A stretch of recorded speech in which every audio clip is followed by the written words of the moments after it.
Mr. Alden Richards, bakit nga ba naging emosyonal? Dahil po sa babaeng ito. Sino nga bang tinutukoy? But before that, if you haven't subscribed yet to my YouTube channel, please don't forget to like, share, and subscribe at hit mo na rin ang notification bell for more showbiz updates. Bago tayo of course magpatuloy sa ating updates for today's video, of course nais kong pasalamatan kayo for always watching and trusting this channel.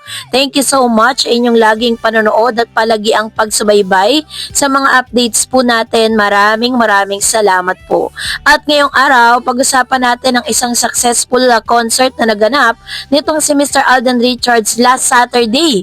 Si Alden Richards na isang veteranong aktor, host at recording artist sa Pilipinas ay nagbahagi ng kanyang pananaw sa kung paano nagbago ang fan culture, lalo na't mas aktibo ngayon ang mga tagahanga sa social media at iba pang platform. Ayon sa report, alam niya ang epekto ng modernong paraan ng pakikipag-ugnayan ng fans at pinaparating niya ang kanyang pasasalamat sa suporta na ibinigay sa kanya ng mga tagahanga niya for the past 15 years.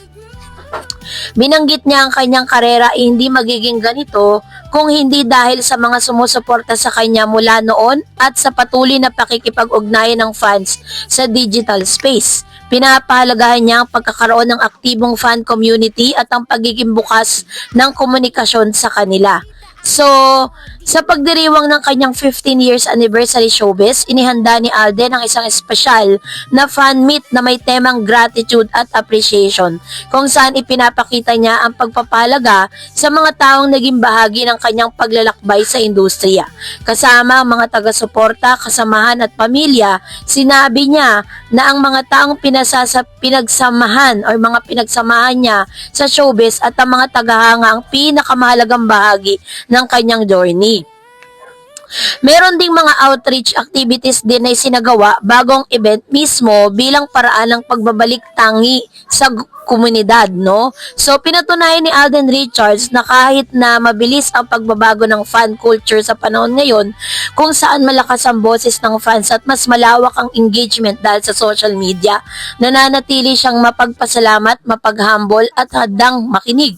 Ang kanyang pananaw ay hindi lang tungkol sa pag-iingat sa image, kundi tunay na pagrespeto sa mga taong nagbigay daig sa kanya sa industriya. So, sa kanya pong concert, is wala po siyang ibang pinag-aalayan nun, kundi yung mga taong sumuporta sa kanya for almost 15 years. Alam natin kung gaano katindi ang mga pinagdaanan ni Alden bago niya po narating kung ano po yung success na meron po siya ngayon. Kasi talagang katakot-takot na mga problema, no? Kaya naman, grabe po yung kanyang pasasalamat. At ngayong araw, of course, pinag-usapan din, no, na sinurpresa kasi si Mr. Alden Richards ni Julia Montes, kung saan hinahanap ang presensya ni Miss Catherine Bernardo na naging parte rin ng tagumpay ni Mr. Alden. Kasi diba for the past 15 years, dalawang movie na po yung nirelease nilang dalawa. At lahat po yun naging blockbuster movie mula noon hanggang ngayon, ano? Una, Hello Love, Goodbye, and then the Hello Love Again, na talaga namang tumatabo po sa takilya. Kaya ang question or kini-question ng ilang mga Katden fans at ilang mga fans si Mr. Alden Richards kung bakit tila baga hindi nabigyan ng pagkakataon or hindi na highlights ang pangalan ni Catherine sa nasabing event. Pero sabi nga ng title ng isang online news, Julia Montes sa kalam, Catherine Bernardo Alden Richards pang promo ang friendship. Ganun po yung title, ano? Medyo nakakawindang, 'di ba?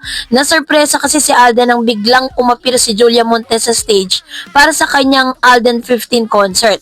Alatang na-appreciate ng aktor ang effort ng aktres na anya ay maturing niyang kaibigan mula nang ginawa nila ang pelikulang 5 Breakups and a Romance. Inakala ni Alden na sa BTR lamang ang mensahe ni Julia, hanggang sa bigla na lamang itong pumanik sa entablado at nagsigawan nga ang mga tao na matagal na naging yakapan ng dalawa. Say ni Julia, surprise, hindi ako papayag na masira yung greetings ko sa iyo. Sa mga sumusuporta at nagmamahal kay Alden ay tama po ang sinusuportahan nyo kasi grabe nung nakilala ko to, sabi ko iba. Deserve raw ni Alden kung saan siya ngayon, dagdag pa ng aktres, kaya naman proud ito sa kanya. Inalala naman ni Alden ang backstory ng kanilang friendship. yung friendship nila ni Julia. Gusto raw niyang magpasalamat sa actress sa support nito na hindi nawawala. Ganon din sa kanya. Sabi niya, hindi talaga ako sanay na sinusurprise, pero alam ko yung mga taong behind this. Thank you, Jules. Malaking bagay sa akin yung pelikula natin. Alam mo yan. Marami akong nadala, naturo sa sarili ko dahil sa mga kwentuhan nating dalawa. Maraming salamat for being here. I love you, Jules. Mensahe pa ni Alden kay Julia. Sa comment section agad ay tinanong kung bakit wala raw sina Catherine Bernardo at May Mendoza na naging malaking bahagi naman ng karera ng aktor. Kinumpara pa si Julia sa best friend niyang si Catherine Bernardo na bakit wala raw samantalang 2 beses silang nagsama sa pelikula. Bakit daw parang totally strangers na raw sila sa isa't isa. Say pa ng netizen, mabuti pa raw friendship ni na Alden at Julia ay sakalam dahil hanggang ngayon friends pa rin. Unlike Catherine na pang promo lang daw pala. So yun po yung ilan sa mga naging usap-usapan ngayon sa social media. Kasi nga naman 'di ba, parang kini-question ng mga netizen na ba't wala si Main Mendoza. Kasi po, alam niyo po kasi yung mga Aldab fan, once na nakita si Main Mendoza dyan, mag-i-ignite na naman yung issue patungkol sa kanilang pagmamahalan, no? Sasabihin na naman nila, oh yan, supportado ni wifey, si husband, ayan. Kasi nga, di ba, parang iniisip nila na si Alden at si Main Mendoza ay, mag-asawa.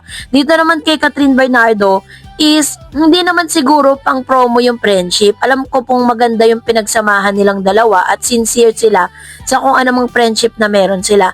Maaaring hindi lang po available itong si Miss Catherine or pwede ring binawalan. Kasi alam naman natin na may paparating pong movie or serye si Catherine. Kasi ang ginagawa nila ngayon, nag-ship kasi sila ng love team eh. So, isa sa mga parang marketing strategy din yan na kailangan dito sa mga panahon na to habang nilo-launch, kasi alam naman natin na first time gagawin ni Mr. James Reid at ni Catherine Bernardo yung kanilang serye. So kailangan po bago lumabas yon is intact na po at talagang na-ship na po sila ng mas mahusay. Kaya po hindi kinoconnect at never po na parang nagkakaroon ng chance na nakikita natin magkasama si Catherine at si Alden even dito sa mga ganitong special occasion. Kasi nga, gusto po nila at parang ma-mindset yung mga tao na let's forget about Kat din. Dito tayo pumoko sa Catherine. Parang ganyan ang estratehiya eh, 'di ba? Pero syempre, hindi naman talaga mawawala sa mga Kat din fans, lalo-lalo na talagang kahit man lang ba konting greetings coming from Miss Catherine. Yun kasi yung hiningi ng Kat din eh. Na parang makita lang talaga na sinusuporta ni Catherine at talagang pinapahalagaan daw di umano ni Catherine ang friendship niya kay Alden Richards. Kasi yung naging samahan kasi ni Catherine ay ni Mr.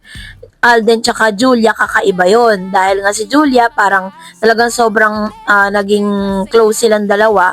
And then si Catherine naman kasi parang sobrang dami niyang engagement, sobrang dami mga gusto siyang makasama. 'Di ba? Parang kailangan nire-reserve niya kasi yung sarili niya. Kaya maaaring yan din ang sa pinaka-biggest reason.